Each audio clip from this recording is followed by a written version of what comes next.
પ્રશ્ન બરાબર સમજવાનો છે। આજે દોરડામાં બીજું કઈ ના દેખાયું, સાપ કેમ દેખાય અંધારામાં?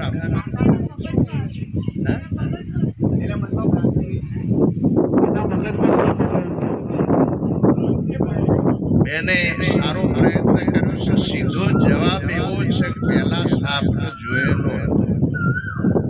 જો સાપને જોયો ના હોત તો સાપ દેખોત।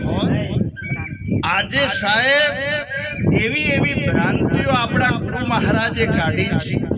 પોતે શિવ સ્વરૂપ છે પણ જીવ પણ આવી ગયું। તમે જુઓ તો તમે જો બેઠા છો ને હાલ તો અગણ પાણી છે, પણ એ પાણીને કાઢવા માટે 10 લાખ રૂપિયા ખર્ચવા પડે, રિંગ લાવવી પડે, અને રિંગ લાયા પછી પાણી નીકળે એટલે પાણીના પૈસા છે, ઉપાધિ આગી કરવાના પૈસા છે। તમે કદાચ બોર કર્યો હોય અને પાણી વધારવા માટે જાઓ તો ચોલ્લો ક્યાં કરો છો? પાઇપ અને વધારવા શું જાઓ છો? બોલો સદગુરુ મહારાજની